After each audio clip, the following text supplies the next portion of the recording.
Data memiliki peran strategis dalam perencanaan besar suatu negara. Data yang akurat dan lengkap otomatis akan mempermudah pemangku kepentingan untuk mengambil keputusan maupun kebijakan.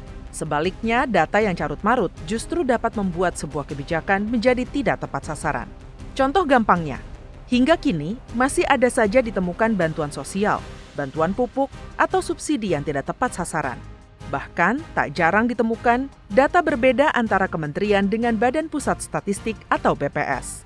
Lemahnya tata kelola statistik serta ego sektoral menyebabkan tumpang tindih dalam kegiatan pengumpulan data. Bahkan, berbagai kementerian lembaga di pusat dan daerah terkesan enggan menggunakan data statistik dari BPS.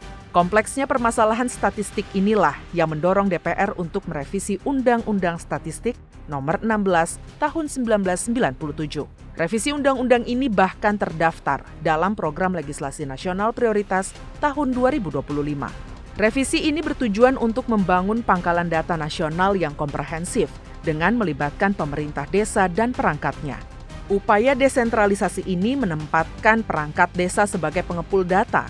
Alasannya, karena merekalah yang memiliki sumber primer dari data kependudukan.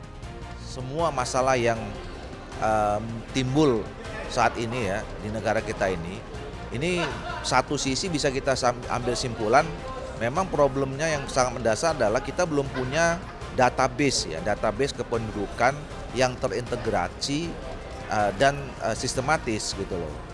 Nah, data-data kita ini tersebar di masing-masing kementerian lembaga yang kadang-kadang itu menimbulkan ego sektoral. Pentingnya akurasi data turut ditekankan Komisi 10 DPR RI dalam kunjungan kerja spesifik ke beberapa wilayah di Indonesia, utamanya data sensus terkait ekonomi. Dalam kunjungan ke Medan ini, Komisi 10 menilai BPS perlu menangani tantangan pendataan seiring munculnya sektor ekonomi baru seperti ekonomi kreatif dan digital. Kondisi pengusaha kita itu tidak mungkin terlalu transparan menyampaikan tentang kondisi yang real pada dia. Karena itu kita berharap bahwa BPS itu memiliki strategi yang jitu agar bisa melihat, memotret bahwa apa yang disampaikan itu berapa persenkah yang mempengaruhi kondisi yang real dari hasil daripada sensus tersebut. Ketersediaan data yang akurat juga krusial dalam menangani berbagai permasalahan. Di Bali misalnya, masalah krisis air hingga kemacetan belum tertangani secara optimal. BPS dinilai perlu menjawab persoalan ini melalui data yang menjelaskan rasio kecukupan air dengan jumlah penduduk, serta rasio panjang jalan dengan jumlah kendaraan yang ada. Kami berharap nanti di dalam sensus di 2026 nanti mampu menjawab berapa sih sesungguhnya rasio kecukupan perbandingan antara panjang jalan dan juga idealnya ya, rasio idealnya dengan antara jalan dengan kendaraan. Pemutakhiran atau update data merupakan hal basic yang perlu dilakukan dalam sebuah sistem pendataan. Sebab masih ditemukan data yang usang dan tidak relevan dengan kondisi di lapangan. Persoalan itu setidaknya terjadi di Provinsi Sumatera Selatan. Bahkan dalam kunjungan spesifik ke Kecamatan Pemulutan, diketahui data terkait warga miskin dan angka putus sekolah sudah berusia 5 tahun.